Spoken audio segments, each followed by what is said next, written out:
자가국토론 여러분 감사합니다. 자, 먼저 기자회견을 읽고 또 질문 답변하도록 하겠습니다. 변화와 미래를 택했던 흥남의 힘으로 새 시대의 문을 열어주십시오. 안녕하십니까. 새로운 시대 새로운 민주당 새로운 리더십 더불어민주당 당대표 기호 2번 송영길입니다. 존경하는 전국 국민 여러분, 사랑하는 흥남의 강호선님, 저는 오늘 더불어민주당 당대표 후보로서 문재인 정부의 성공, 더불어민주당의 혁신, 호남의 발전을 위해 지지를 호소드리고자 이 자리에 섰습니다. 나빠지는 경제 여건으로 대통령과 당 지지율이 떨어지고 있습니다. 위기 상황입니다. 지금 상황에서 20년 집권 주장은 교만입니다. 당장 1년 안에 문 대통령을 도와 경제를 살려야 합니다. 국방경제협력위원장으로서 가진 경험과 국방경제협력과 남북협력을 앞당겨 경제 성장 동력을 만들어내겠습니다. 문 대통령을 뒷받치면서 한반도 평화 정착을 이뤄내겠습니다. 더불어민주당이 바뀌어야 합니다. 국회에서 변화의 바람, 협치의 바람, 개혁의 바람을 만들어내야 합니다. 야당이 원하는 연동형 비례대표제를 합의하고 개혁 입법의 걸림돌인 국회 승인합법을 개정하겠습니다. 국회에서 협치와 개혁의 바람을 일으켜 문재인 정부의 성공을 확실하게 뒷받침하겠습니다. 김대중 대통령께서 시작했고 노무현 대통령이 이어받고 문재인 대통령께서 기적처럼 만들어 놓은 한반도 평화의 장을 누가 지켜내고 누가 현실화시킬 수가 있겠습니까? 최근까지 대통령 직속 국방경제협력위원회 위원장으로서 대통령의 정상 외교를 뒷받침해왔고 러시아 특별 절차를 타고 김정구 가수의 도망간 푸른 물이라는 노래소리를 들으며 도망간 철교를 넘겨 북한 나진을 갔다 왔던 그런 추진력으로 저 청년들이 한반도 평화 구상을 뒷받침하겠습니다. 경제가 어렵습니다. 인천 광역시장 시절 부도위기 인천을 구하고 유령도시라고 불렸던 송도를 국제도시로 만들었던 그 경험으로 혁신성장을 뒷받침하겠습니다. 송영길의 누구나지 프로젝트로 주거혁명을 이루고 신용 등급에 따라 이자율을 차별하는 경제적 신분사회를 철폐시키겠습니다.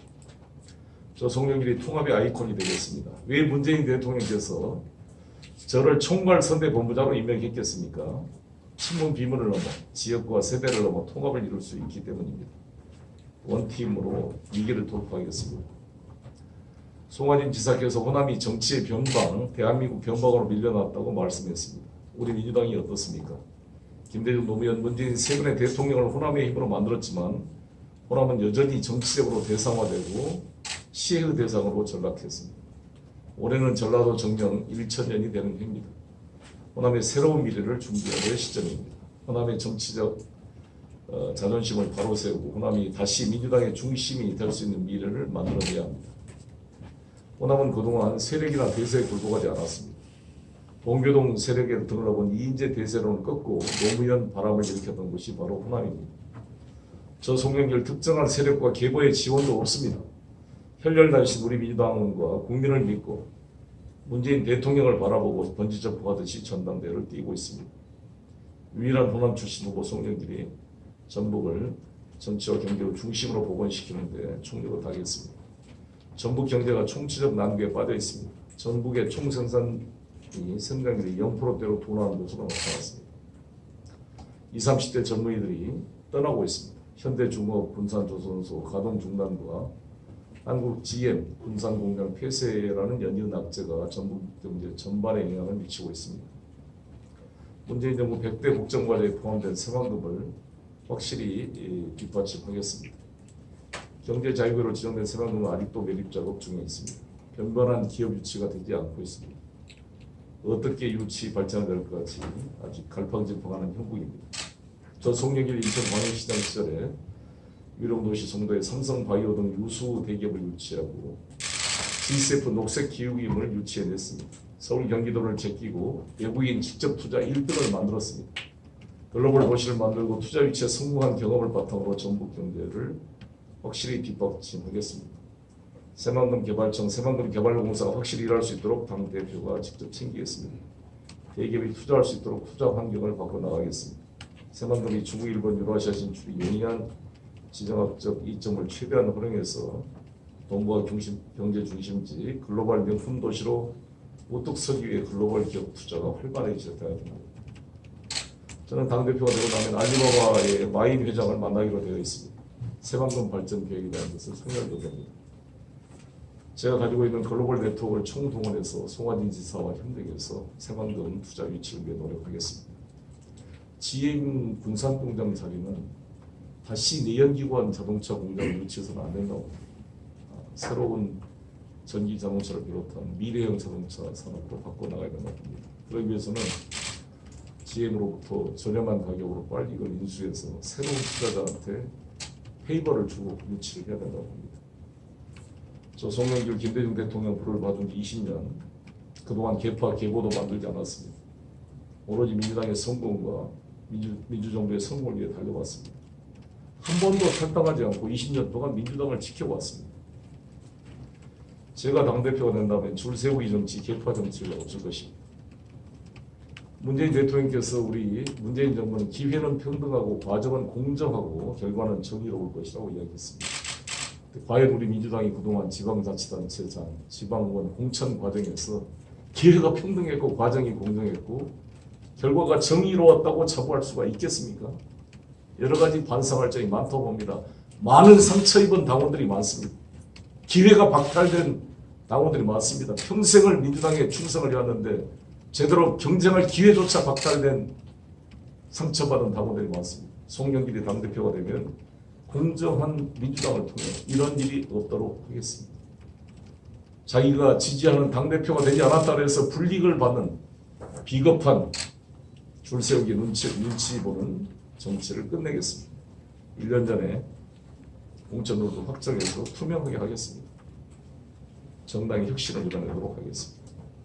그래서 하나의 힘으로 22대 총선을 준비하겠습니다. 지금 정동영, 손학규, 김병준 같이 10년 전에 이미 국민의 평가를 받았던 사람들이 야당의 대표로 복귀하고 있는 시점에 우리 더불어민주당이 야당을 따라갈 수는 없다고 생각합니다. 젊고 역동적인 새로운 당대표로 전국을 주도해야 된다고 생각합니다. 감사합니다. 자, 이렇게 회견을 낭독했습니다. 기자 여러분 질문 있으면 답변 드리도록 하겠습니다. 물 한 잔 주실래요?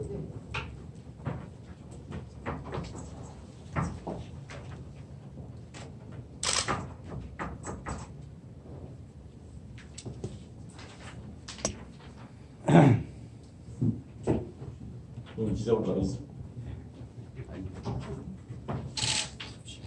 메란누스 질문 한번 해주십시오. 그 세대 교체론을 계속 주장하고 계시는데 송문께서는 지금 왜 이런 현상이 아까 이제 말씀하셨듯이 정동영 당대표라든가 손학규 당대표가 되시려고 하는 분들이 왜 과거로 지금 좀 회귀하고 있는지 미국 같은 경우는 젊은 총리들 뭐 프랑스나 뭐 이렇게 되고 있잖아요. 근데 왜 한국은 이렇게 옛날 정치인이 다시 컴백하는지 두 가지 이유가 있다고 생각합니다. 첫 번째는 저희 같은 386, 지금 586 세대의 반성이 필요합니다. 저희가 정말 김대중, 김영삼, 이철승 그런 분들이 40대 기초론을 가지고 온몸 정치를 생각하고 싸웠던 것처럼 그렇게 저희 세대가 힘을 모아서 새로운 비전과 가치를 두고 세대 교체를 주도해야 되는데 우리 586, 386 세대들이 다 분열돼서 정세균 계보, 손학규 계보, 정동영 계보 다 누구 밑에 계보로 흩어져서 세대의 가치를 세우지 못한 부끄러움이 있습니다. 그걸 반성하고 있습니다. 저 송영길은 누구의 계보에 서지 않았습니다. 일관되게 저는 세대의 가치를 가지고 싸워왔는데 그게 부족했습니다. 그래서 저는 이번 우리 세대들한테 여기 있는 이상직, 다 안호영 다 이야기를 하고 있습니다. 이 세대가 여기서 이걸 돌파하지 못하면 우리는 이제 후배 세대한테 물려줘야 될 판이다. 일단 첫 번째 우리 스스로의 젊은 세대가 스스로 당차게 시대 정신을 가지고 싸우지 못한 자기 반성이 첫 번째 필요하고요. 두 번째는 선배 세대들이 욕심이 많습니다. 후배를 잘 키우지 않고 끝까지 자신들이 이미 대통령 후보도 해보고 당대표도 해본 분들이 또 해보려고 계속 어떻게 보면은 집착을 하고 있다 이렇게 생각합니다. 이 양 측면 때문에 우리가 세대 교체를 하지 못하면 축구팀도 마찬가지고 일반 사회 조직도 마찬가지고 정당이나 공장도 마찬가지입니다. 생명력을 잃고 저는 역동성을 잃어버린다고 생각합니다. 그래서 저는 이번에 저 송영길 개인이 아니라 제가 이번에 당대표로 이걸 뚫어내지 못하면 우리 국민들이 지금 폭염과 가뭄 속에 답답해하는데 우리 정치판을 이게 답답하게 보지 않을까. 역시나 우리 청년들이 도전이 좌절되지 않을까라는 생각이 들기 때문에 사명감을 가지고 반드시 이기게 되겠습니다. 유시스 신방무 연합 동시서들이 해주시죠. 아까 인천 시장 재직 시절에 부도위기에 인천과 송도를 개도시로 성공시켰다고 말씀하셨는데 그 이면에 또 다른 측면에서는 오히려 부도 부실을 더 악화시키고 그런 측면이 있지 않느냐라는 비난도 많이 받으셨잖아요. 그건 철저히 허위선전입니다. 정말 이 유종복 시장 때 완전히 만들어 놓은 허위선전이라고 생각합니다. 제가 시장이 되고 나서 하루에 이자를 11억씩, 1년에 4천억, 1조 6천억 이자를 갚았고 분식회계 2조 5천억을 해결했습니다. 약간 부채가 늘었던 것은 아시안게임을 해야 되니까 다 안상수 시장이 만들어 놓은 거 제가 취소할 수도 없었어요. 서구 주경기장 저는 안 만들려고 그랬는데 새누리당 의원들이 삭발 단식하고 난리가 났습니다. 뭐 이미 서구 경기장 주경기장 땅을 다 매입을 해놨어요. 설계도도 다 해놨고 취소하기에는 매몰병이 너무 컸습니다. 그래서 규모를 축소하고 제가 그나마 비용을 줄여서 경기장을 지었던 것이고 지하철 2호선은 다 제가 만들었습니다. 이 두 가지 지하철 2호선 건설 사업과 아시안게임 경기장 진 것 외에는 제가 별도로 토목사업을 한 게 없습니다. 다 안시장 때 만들어 놓은 것 뒤치다거리 하고 있는 건데 사고 낸 사람이 사고 수습 제대로 했냐 안 하냐고 적반하장으로 저를 공격하는 허위선전이고요. 이 유종복이라는 자가 아주 박근혜 비서실장으로서 이 거짓말을 많이 해서 이번에 심판을 받았는데 제가 당대표가 되면 하나하나 다 다시 점검해서 바로 잡을 생각이라는 말씀을 드리고 어찌됐건 인천이 여러분 아시다시피 다 저부가치 산업했습니다. 다 이건산업 합판공장, 제분공장, 대한제분, 대한제당, 동국철과 같이 고철 들어오니까 고철, 인천제철공장 이런 것처럼 다 저부가치 산업을 조송연길이 와서 삼성바이오를 유치해서 셀트리온, 아지노모토, 동아제약을 비롯해서 52만 리터짜리 바이오 시밀러 생산 캐파를 만들어서 세계 1등의 바이오 단지로 제가 송도를 만들었고 그 다음에 엠코테크놀로지나 스태치페코리아 같은 반도체 산업을 들어왔고 그 다음에 차병원 메디칼 컴플렉스를 유치했고 지금 하나금융타운을 유치해서 글로벌 금융타운이 만들어지고 있습니다. 그리고 제가 BMW를 유치하고 보잉사를 유치하고 여러 가지 제가 뉴욕 주립대학, GCF, 월드뱅크, FIT 뉴욕 패션스쿨을 비롯한 조지 메이슨 대학, 유타 대학, 벨기에 겐트 대학을 다 유치했습니다.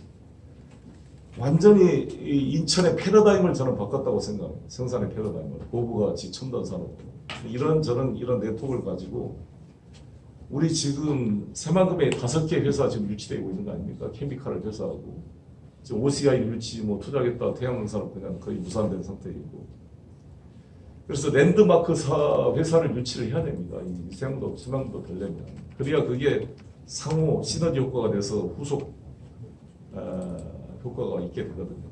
저는 저 송도뿐만 아니라 청라, 영종, 신도시 경제자유구역을 이렇게 첨단 산업 유치로 만들었던 노하우와 경험을 기초로 송하진 지사와 새만금 경제자유구역청과 긴밀히 협력을 하겠습니다. 제가 가지고 있는 러시아, 중국, 일본, 미국의 네트워크를 총활용을 해서 뒷받침하겠습니다. 여기에서 그 아이와 마이너 회장을 보면 만나신다고 하셨는데 혹시 뭐 사전에 교감 같은 게 있었습니까? 생각은 많이 일단 대략적으로만 얘기하고 일단 만나서 시작을 해야 되는 거 아니까요. 지금 제가 당대표 준비하느라고 전혀 원래 만나기로 했다가 어제 시간을 내서 내가 당대표 선거 중에 중국을 갔다 올 수가 없어서 일단 대표 선거 이후로 미뤄놨습니다. 뭔가 기대해도 될 만한 거가 있습니다. 아니 이제 첫 출발이니까 첫 만남에서 뭐가 이루어질 수는 없는 거고 일단 내가 새만금 기획청장을 만나서 알리바바 그룹의 이 새만금 차원에서 제시할 수 있는 아이템들을 쭉 정리하라고 해가지고 보고서를 제가 받아봤는데 좀 부실해서 좀 더 보완을 해라고 해놨습니다. 그래서 좀 알리바바뿐만 아니라 제가 알고 있는 중국의 대기업들의 네트워크를 총 활용을 해서 투자 유치를 해보겠습니다. 후보님 말씀을 듣다 보니까 너무나 익숙한 후보님 부족이 많다는 생각인데요. 새만금과 관련해서는 대표가 직접 챙기겠다. 네. 이건 전 문재인 대통령이 전국에 와서 했던 워딩하고 똑같은 말이고, 그래서 이 부분에 대한 어떤 고민이나 연구가 어떠신지에 대한 좀 의심이 들기도 하고요. 또 한 가지, 정치와 관련해서는 호남은 변방이라고 말씀하셨거든요. 호남 프레임 요것을 전략부에서는 지금 굉장히 경계하고 있는 그런 과정이기도 합니다. 지난해 말부터 호남 속에서 무차별, 그리고 전북목 챙기기 이런 이야기들이 많이 나오고 있는 것도 사실이거든요. 뭐라고요? 전북목 챙기기. 후보께서는 물론 이것을 당 대표라는 그래서- 여당의 당 대표 선거를 하는데 지역적인 이슈로 연결시키는 거에는 한계가 있다고 생각하지만, 그래도 전라북도의 상황이 특히 이렇다는 것, 그리고 이게 당원이자 유권자들, 주권자들의 어떤 생각이 이렇다면 지역적인 문제이긴 하지만 이거에 대한 특별한 어떤 고민이나 그런 메시지가 따로 있어야 되는 거 아닌가 하는 생각이 드는데 어떠신지요? 정확한 지적이고요. 항상 호남이라는 이름 속에 호남은 광주 전남이 대표하고 전북은 소외되어 있는 이중의 차별이나 그런 피해가 있다는 것을 제가 잘 알고 있습니다. 그래서 제가 문재인 후보 총괄 선대본부장 할 때도 전북의 별도의 기자회견을 꼭 해야 됩니다. 그래서 문재인 후보를 모시고 왔던 기억이 납니다. 근데 말씀한 대로 끝나고 나서 과연 그 후속 조치가 있느냐에 대해서는 여러 가지 아쉬움이 있을 거라고 봅니다. 사실 추미애 대표께서도 호남 비전위원회를 만들겠다 해서 했는데 좀 하다가 사실 지속적으로 이게 되지 않고, 그 호남도 주로 광주 전남 이미 주요 내용으로 들어가고 전북이 빠져 있어서 저는 전북에 대한 전북특별위원회를 별도로 좀 구성해 보려고 합니다.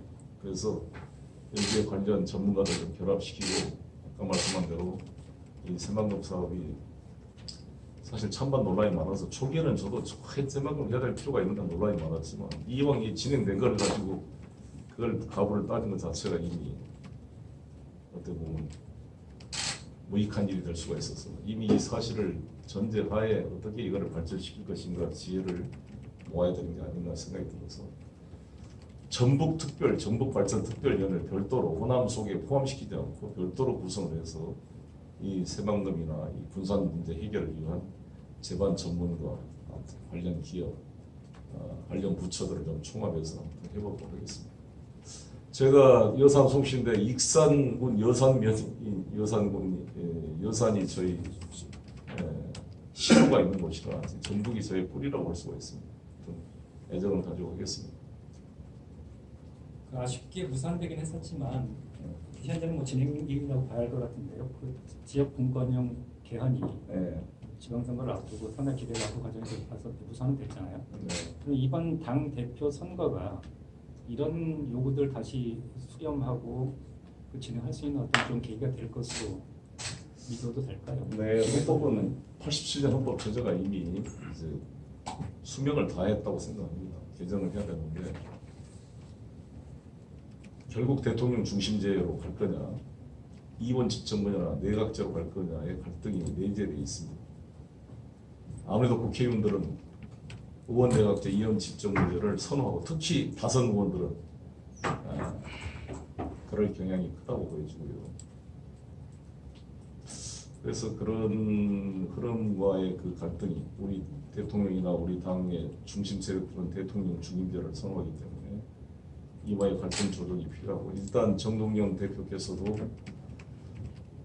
선거제도 개선을 적극 요구하고 있어서, 일단 저도 연동형 비례대표제나 권역별 비례대표제, 즉 지지 국민의 비율과 의석수를 일치시키고자 하는 걸로 가야 되는 것에 동의를 합니다.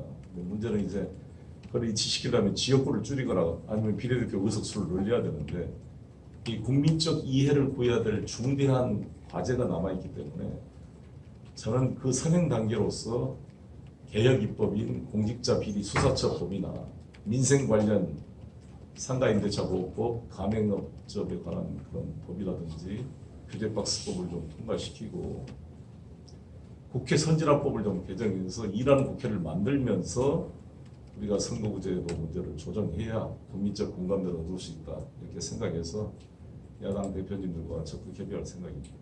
그리고 개헌의 문제는 제가 당선되면 대통령님과 긴밀히 상의해서 어느 시점으로 어떻게 해야 될지를 좀 당청 간에 협의를 해서 추진하겠습니다.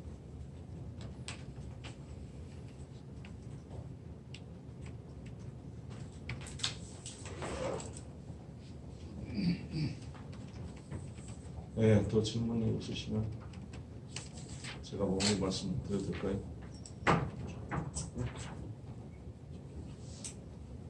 더 이상 질문이 없으십니까? 오늘 네. 전라북도에 여러 가지 이제 현안도 또 듣기도 하고 빡빡한 일정이신 것 같습니다. 그리고 또 11시에 지금 도당 또 회의가 있으셔서 거기를 참여를 하셔야 될 것 같고요. 30대에 김대중 대통령에게 발탁이 되어서 한 가지 초선의 길부터 시작해서 지금까지 쭉 신념을 가지고 걸어오신 우리 송영길 기호 1번입니다. 후보님의 기자회견을 마치도록 네, 하고 마무리하도록 하시겠습니다. 제가 그저께 김승수 전주시장과 만나서 청년몰 거기 남부시장에 있는 건가요? 한번 돌아봤습니다. 그 안에 상당히 청년 실업 해소에 중요한 시도 중에 하나라고 생각합니다. 그런데 거기 이제 그 시장이 사실 무허가로 돼 있어가지고 여러 가지 그 상인들의 애로사항이 있더라고요. 근데 제가 그때 김 시장님하고 좀 상의했던 것은 송영길이 하고 있는 누구나 될 프로젝트를 적용시켜서 우리 전주시에서 부지를 잘 확보를 해주면 여기에다가 기존 집값의 10%로 자기 집을 가질 수 있는 청년 이 쇼핑몰 이 사업주들 많이 쓰는 그런 테마형 아파트를 만들어보자라고 저희가 같이 합의한 바 있습니다. 그걸 추진하도록 하겠습니다. 송영길이 하는 경제는 저희가 김진표 후보님이 경제 진표를 말씀하고 있지만 기획재정부 출신의 관료의 머리로는 한계가 있다고 봅니다. 이미 김동연 부총리로 충분합니다. 민주당의 대표는 경제부총리를 뽑는 대표가 아니라고 생각합니다. 당 대표는 경제뿐만 아니라 정치, 경제, 사회, 문화, 외교 모든 분야를 총괄해서 다뤄야 될 자리입니다. 경제는 그 중에 한 부분이고 경제는 또 정치, 외교와 긴밀히 결합되어 있습니다. 송영길의 누구나 될 프로젝트는 추상적인 게 아니라 기존 집값의 10%만 있으면 자기 집을 가질 수 있게 하는 혁명적인 주거 프로젝트입니다. 이걸 가능하게 만듭니다. 국가 재정이 안 들어갑니다. 어떻게 이게 가능하냐 말이 있는데 구체로 보여주고 다음 달에 5천 세대가 착공에 들어갑니다. 이미 시행이 거의 완료돼서 준비가 5년 전부터 준비가 온 프로젝트로 전주에도 그걸 적용해서 해보겠다는 말씀을 드리겠습니다.